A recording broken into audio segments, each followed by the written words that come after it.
अमरोहा जनपद में, इससे पहले हापुड़ जनपद में, इससे पहले गौतम बुद्ध नगर जनपद में, कल बिजनौर, मुरादाबाद और संभल के अंदर देखने को मिला है, वह अभूतपूर्व है, अभिनंदनीय है। मैं आप सभी का इसके लिए हृदय से अभिनंदन करता हूं, स्वागत करता हूं। वास्तव में ये विकास ही हमारे जीवन में खुशहाली का कारण बनेगा। हम सबको याद रखना होगा कि विकास के प्रोजेक्ट ही सुख और समृद्धि के कारण बनेंगे। विकास की इन परियोजनाओं के माध्यम से ही रोजगार और नौकरी की संभावनाएं आगे बढ़ेंगी। लेकिन विकास तभी संभव है जब भाइयों बहनों अच्छे जनप्रतिनिधि आप चुन करके भेजेंगे। आप देखते होंगे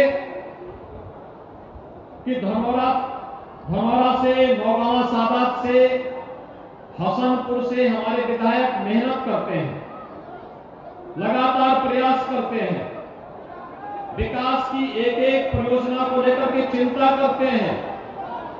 तब 433 करोड़ रुपए के प्रोजेक्ट आपके जनपद के लिए आते हैं और 433 करोड़ रुपए की जनपद की ये योजनाएं आपके विकास का कारण बन रही है।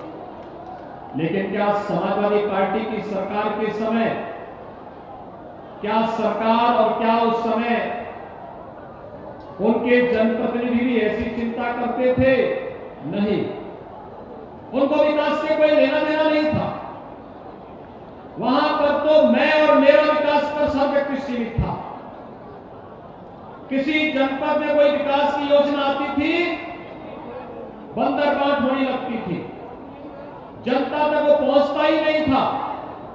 और आज आप देख रहे होंगे 2017 में आपने सरकार बनाई और प्रदेश में प्रधानमंत्री मोदी जी के नेतृत्व में, उनके आशीर्वाद से जब सरकार बनी तो सरकार ने आने के बाद उस मिथक को तोड़ा।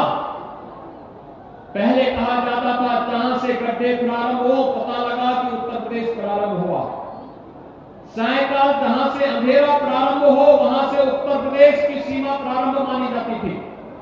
लेकिन भाइयों बहनों, आज उत्तर प्रदेश ने सारे मिथक तोड़े हैं।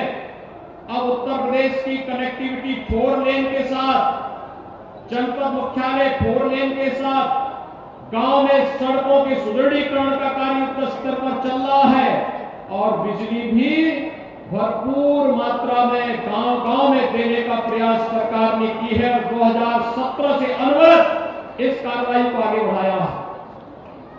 पहले उत्तर प्रदेश की पहचान विकास विरोधी होती थी, दंगाइयों को प्रश्रय देने वाली होती थी।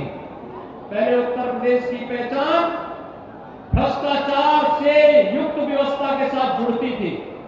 लेकिन आज 4.5 साल का कार्यकाल जब सरकार का पूरा हो रहा है, आप देख रहे होंगे प्रदेश में एक भी दंगा नहीं हुआ और दंगाइयों को पहले से सरकार का स्पष्ट चेतावनी है कि अगर प्रदेश में दंगा करोगे तो संपत्ति जब्त होगी, सार्वजनिक संपत्ति को जलाओगे, किसी गरीब की झोपड़ी पर, गरीब के मकान पर आग लगाओगे या व्यापारिक प्रतिष्ठान को जलाओगे तो फिर 7 पीढ़ियां भुगतान करते करते थक जाएंगी, लेकिन उसकी भरपाई नहीं कर पाओगे। और एक स्पष्ट संदेश, हम सुरक्षा सबको देंगे लेकिन कानून के साथ खिलवाड़ करने की छूट किसी को नहीं देंगे। आज यही कारण है पर्व और त्योहार शांतिपूर्ण तरीके से संपन्न हो रहे हैं। हर व्यक्ति सुरक्षित महसूस कर रहा है, बहन बेटियां अपने आप को सुरक्षित महसूस कर रही हैं। हर व्यक्ति इस बात के लिए निश्चित होकर के कार्य करता है कि अब प्रदेश में अगर निवेश करेगा तो यह निवेश सुरक्षित होगा और यही निवेश को रोजगार और नौकरी का कारण भी बनेगा। पहले प्रदेश में नौकरी आती थी, कुछ खानदान ऐसे थे जो वसूली में निकल पड़ते थे, उनके द्वारा अवैध वसूली प्रारंभ होती थी, नौकरी के नाम पर वसूली। माननीय न्यायालय को इस पे स्थगनादेश देना पड़ता था। लेकिन आज 4.5 लाख नौजवानों को अपने प्रदेश के अंदर सरकारी नौकरी दी। लेकिन भाइयों बहनों, किसी भी नौकरी पर कोई प्रश्न नहीं खड़ा कर सकता है। उत्तर प्रदेश का युवा उत्तर प्रदेश के अंदर नौकरी पाया है और उत्तर प्रदेश के नौजवानों के लिए रोजगार की जिन संभावनाओं को लेकर के आगे बढ़े हैं, उन्हीं संभावनाओं के साथ जोड़ने के लिए आज हम सब आपके बीच यहां पर उपस्थित हुए हैं। याद करिए 2017 के पहले बहन और बेटियों की सुरक्षा खतरे में पड़ी थी। हर अभिभावक चिंतित होता था, क्या होगा, कैसे होगा। लेकिन आज आप देख रहे होंगे बहन और बेटियों की सुरक्षा की पुख्ता व्यवस्था करने के साथ ही सरकार ने व्यवस्था की और व्यवस्था प्रारंभ की। खासतौर पर इस बात के लिए वह व्यवस्था प्रारंभ की कि पुलिस में भर्ती होगी तो 20% भर्ती केवल प्रदेश की बेटियों की होगी। और आज प्रदेश के अंदर 30,000 महिला आरक्षी बहन और बेटियों की सुरक्षा के साथ मुस्तैदी के साथ कार्य कर रही है। महिला कल्याण, महिला सम्मान और नारी गरिमा की रक्षा के लिए केंद्र और प्रदेश सरकार की योजनाओं को उन तक पहुंचाने का कार्य सफलतापूर्वक किया जा रहा है। कोरोना कालखंड में आपने देखा होगा प्रधानमंत्री मोदी जी के नेतृत्व में पूरा देश जब कोरोना के खिलाफ इस लड़ाई को लड़ा था, विपक्ष के नेता घरों में बैठ करके केवल ट्विटर पर उपदेश दे रहे थे।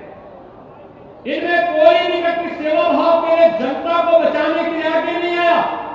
तब केवल सरकार थी, प्रशासन था, हेल्थ वर्कर थे, कोरोना वॉरियर्स थे, भारतीय जनता पार्टी का कार्यकर्ता था। लेकिन तब विपक्ष का कहीं अता पता नहीं था।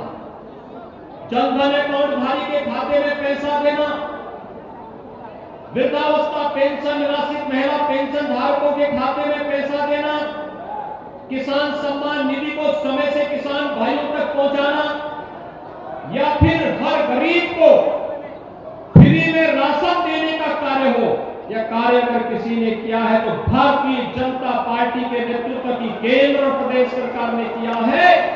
भाइयों बहनों, पहले की सरकारें तो इन गरीबों का अन्न भी हड़प जाती थी।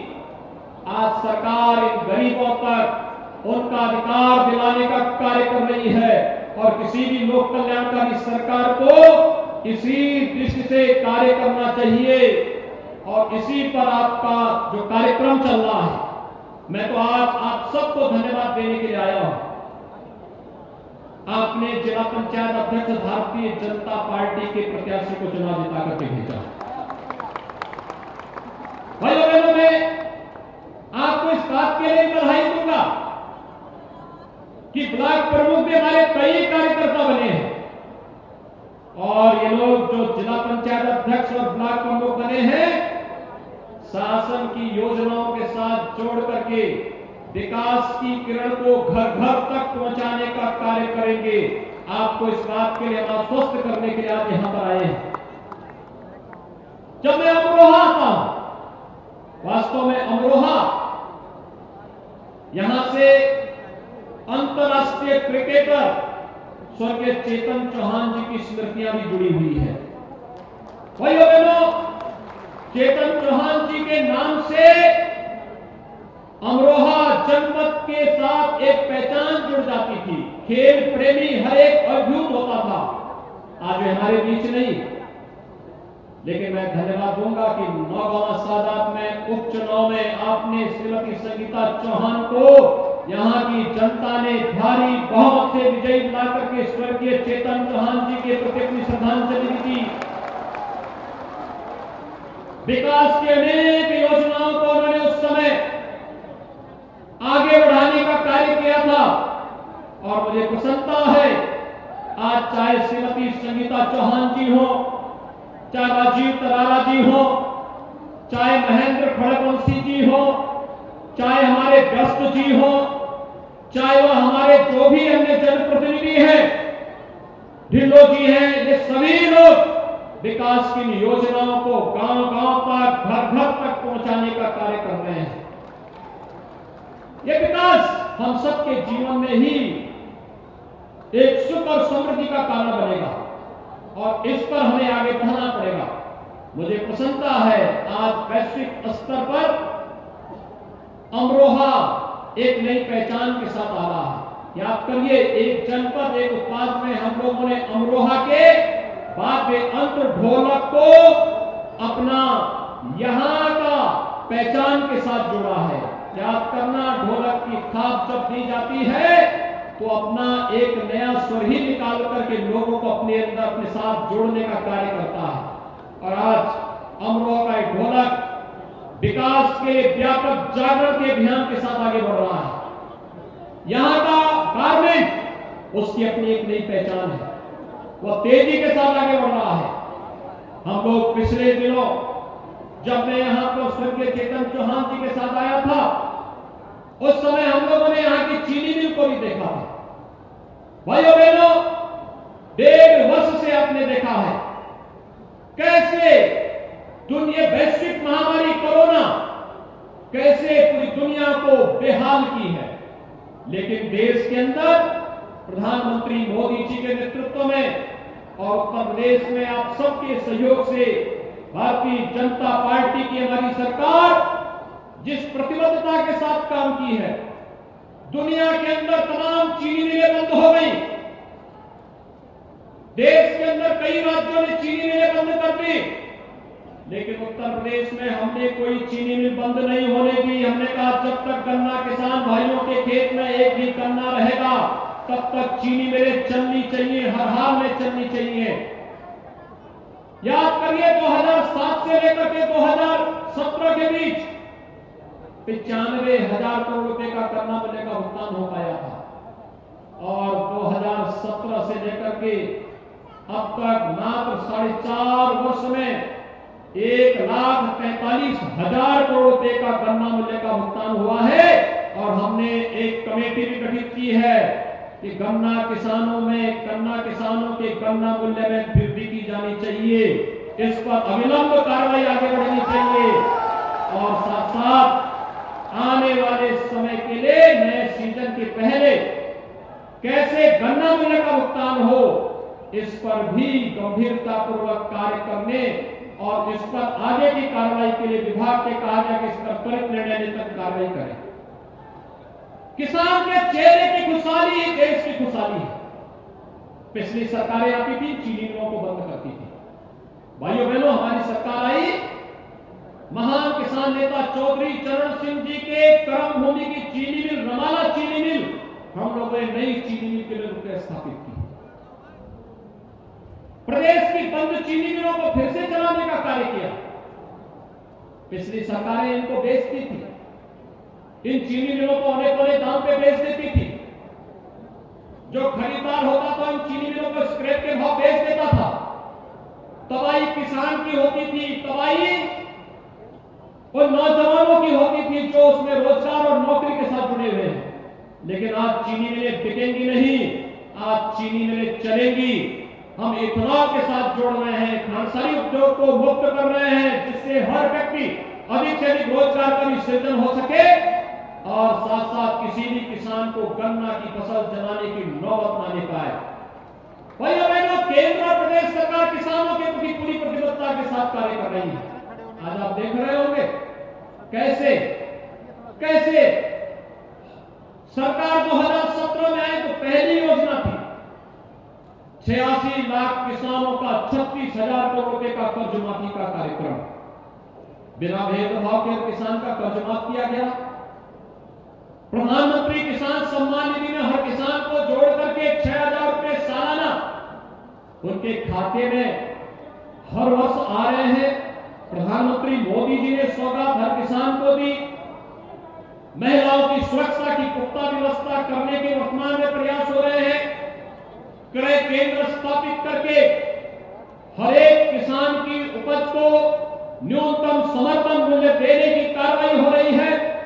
जब सरकार गांव की चिंता, नगर की चिंता, गरीब की चिंता, नौजवान की चिंता, महिलाओं के स्वावलंबन की चिंता करते हुए आगे बढ़ रही है और बिना भेदभाव के शासन की योजनाओं का लाभ उन लोगों तक पहुंचाने का कार्य कर रही है, तो ऐसे समय में हम भी अपेक्षा के साथ आए हैं, जितनी मेहनत श्रीमती संगीता चौहान जी, श्री राजीव तरारा जी, श्री महेंद्र खड़गवंशी जी कर रहे हैं, इतनी मेहनत सपा के जनप्रतिनिधि भी करते तो ये विकास जो 433 करोड़ का आज यहां पर लोकार्पण और शिलान्यास हो रहा है, हो सकता है इससे कई गुना ज्यादा परियोजनाओं का शिलान्यास और लोकार्पण हो रहा होता, लेकिन उन लोगों के विकास की कोई रुचि नहीं, उनके विकास में रुचि नहीं, लोक कल्याणकारी योजनाओं से नहीं जुड़ना चाहते।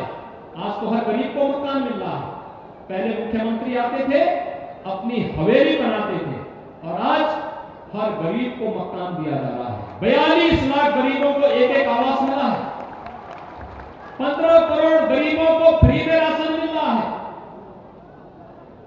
1 करोड़ 56 लाख गरीबों को रसोई गैस के निःशुल्क कनेक्शन दिए जा रहे हैं, 2 करोड़ 61 लाख गरीबों को निःशुल्क शौचालय देने के साथ भाइयों बहनों, आज आप देख रहे होंगे गांव-गांव में ग्राम सचिवालय का निर्माण हो रहा है, कुछ का लोकार्पण हमने किया है और एक ग्राम सचिवालय के साथ हम लोग गांव के एक कंप्यूटर सहायक की भी नियुक्ति करके गांव-गांव में बैंकिंग क्रॉसपोंडेंट सखी के रूप में एक महिला की, एक बालिका की तैनाती करके बैंकिंग की सुविधा गांव में दे रहे हैं। गांव के व्यक्ति को अपने कार्य के लिए भटकना नहीं पड़ेगा, ब्लॉक और तहसील से जुड़ी हुई योजनाओं का समाधान गांव में बैठ करके ही होगा। आज इस प्रकार की व्यवस्था ग्राम सचिवालय के माध्यम से सरकार कर रही है, लेकिन भाइयों बहनों, इसके लिए कानून का राज आवश्यक है। विकास के लिए कानून का राज, निवेश के लिए कानून का राज, प्रदेश की छवि को सुधारने के लिए कानून का राज आवश्यक है। और आपने देखा होगा पहले दिन से ही सरकार की जो घोषणा थी अपराध और अपराधियों के प्रति जीरो टॉलरेंस की नीति के तहत कार्य करने की, सरकार ने उसको अक्षरशः लागू करने का कार्य किया है। आज भाइयों बहनों, मैं आप सबका आह्वान करने के लिए आया हूं। मेरी आप सबसे अपील है, आपने देखा होगा, आपने प्रधानमंत्री मोदी जी ने आपके सामने जो कहा सो करके दिखाया। आतंकवाद की जंगी कश्मीर में धारा 370 सदैव के लिए समाप्त हो गई। अयोध्या में राम जन्मभूमि पर भगवान राम के भव्य मंदिर का निर्माण का कार्य, आज आप देख रहे होंगे भव्य मंदिर के निर्माण का कार्य का शुभारंभ भी हो गया है। भारतीय जनता पार्टी जो कहती है सो करके दिखाती है। भारतीय जनता पार्टी चुनाव के पहले जो करती है, सरकार आने पर उसको करके दिखाती है। और आज मैं आप सबसे यही कहने के लिए आया हूं, आपने भारतीय जनता पार्टी को 2014 में, भारतीय जनता पार्टी को 2017 में अपार समर्थन दिया था। 2019 में यहां पर कुछ चूक हो गई, लेकिन जिला पंचायत अध्यक्ष फिर से हमारा बना है यहां पर। लेकिन भाइयों बहनों, 2022 में कहीं भी चूकने की आवश्यकता नहीं है। प्रदेश के अंदर आप देखते होंगे, दिन हो रात हो, सर्दी हो गर्मी हो, बरसात हो, कोई भी मौसम हो, कभी हम लोगों ने विपरीत परिस्थितियों की परवाह किए बगैर प्रदेश के हित के लिए, विकास के लिए पूरी ताकत के साथ, पूरी ईमानदारी के साथ प्रयास प्रारंभ किया है। और आज आप सबका आह्वान करने के लिए आया हूं, अगर मोदी जी ने 7.25 वर्ष में बिना रुके, बिना डिगे, बिना झुके और बिना हटे जनता जनार्दन और देश की सेवा के लिए अपना पूरा योगदान दिया है और 4.5 वर्ष के दौरान प्रदेश में भारतीय जनता पार्टी की सरकार आपके हितों के लिए कार्य कर रही है, मेरा आप सबका आह्वान होगा। 6 महीने बहुत महत्वपूर्ण है। ये 6 महीने प्रदेश की तकदीर को बदलने के लिए महत्वपूर्ण होंगे और तकदीर को बदलने में आपका योगदान, आपका आह्वान करूंगा। ये 6 महीने भारतीय जनता पार्टी के साथ जुड़ करके प्रदेश को फिर से देश की नंबर 1 की अर्थव्यवस्था के रूप में अग्रसर करने के लिए, हर नौजवान के रोजगार के लिए, हर महिला और बालिका की, बेटी बहन बेटी की सुरक्षा के लिए, प्रदेश के अंदर निवेश की संभावनाओं को आगे बढ़ाने के लिए, किसान भाइयों के चेहरे पर खुशहाली लाने के लिए भारतीय जनता पार्टी के लिए अत्यंत महत्वपूर्ण होंगे, प्रदेश के लिए महत्वपूर्ण होंगे।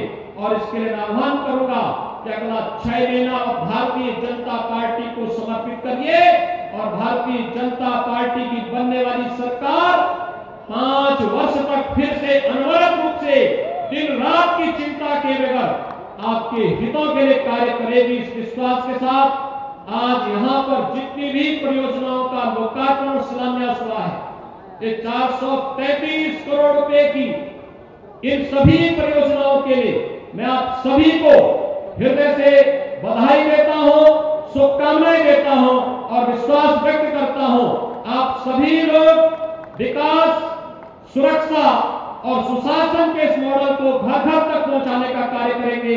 आप सबके प्रति मेरी शुभकामनाएं। धन्यवाद। जय जय श्री राम।